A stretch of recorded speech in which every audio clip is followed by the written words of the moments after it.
La quatrième édition du Festival international d'histoire d'Aného, en abrégé FIRA, aura lieu du 20 au 23 novembre 2025.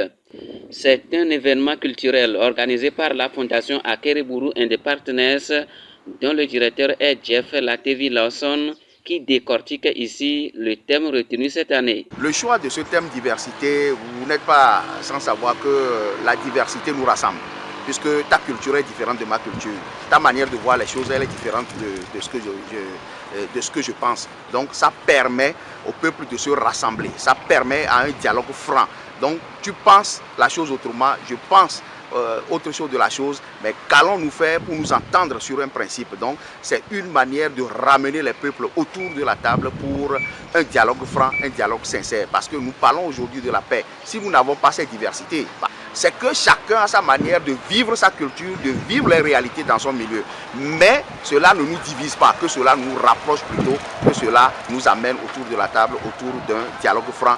Et c'est le point de départ d'un développement. Et quand nous parlons de développement, à la fin de ce festival aussi, c'est une manière à la commune de tirer l'épingle du jeu, à amener les opérateurs économiques à maximiser en cette période leur profit. Parce que ce n'est pas seulement les festivaliers qui vont venir danser, jubiler, mais les hôtels vont travailler, les restaurants vont travailler, les guides de la commune vont travailler.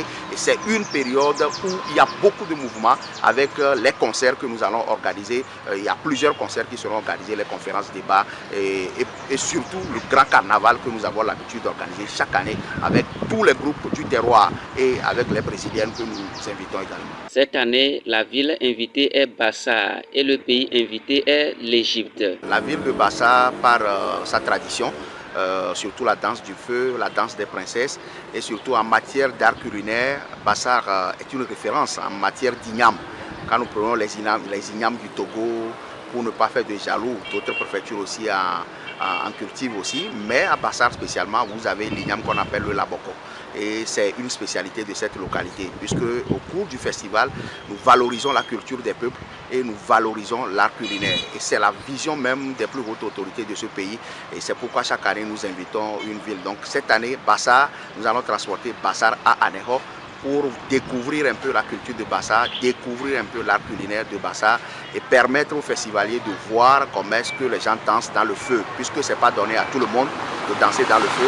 Il faut être initié, c'est leur culture. Donc nous allons permettre aux festivaliers de découvrir cette culture. L'Égypte est reconnue aussi par son histoire pharaonique. À l'école, on nous enseigne les pharaons, on nous a parlé des pyramides. Donc nous allons transporter l'Égypte de l'autre côté pour ramener à Aného, où les gens vont venir découvrir comment est-ce que les pyramides ont été fabriquées, parce qu'il y aura une exposition. Et nous allons aussi faire une exposition de momies.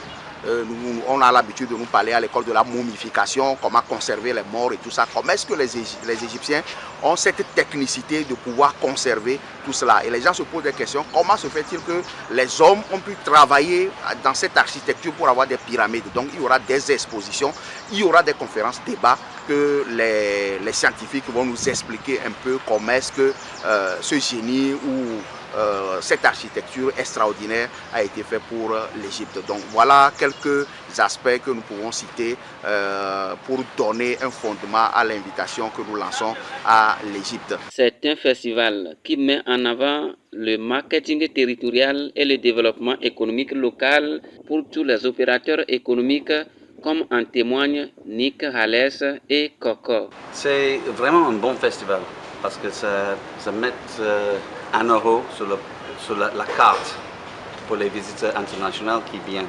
Et chaque année, on voit qu'il y a de plus en plus de visiteurs qui viennent, qui participent au festival. Et comme opérateur économique, mais bien sûr, nous profitons parce que les gens aiment bien manger notre cuisine, rester dans nos chambres, on est au bord de la mer. Et c'est un bon événement pour la ville, mais aussi pour nous les opérateurs économiques. C'est un bon festival, une bonne activité qui montre notre localité au plan international. Et à travers cela, nous recevons aussi assez de visiteurs. Les commerçants aussi vendaient bien et chacun en profitait un peu. Bonne participation à toutes et à tous. au FIRA 2025, nous y serons.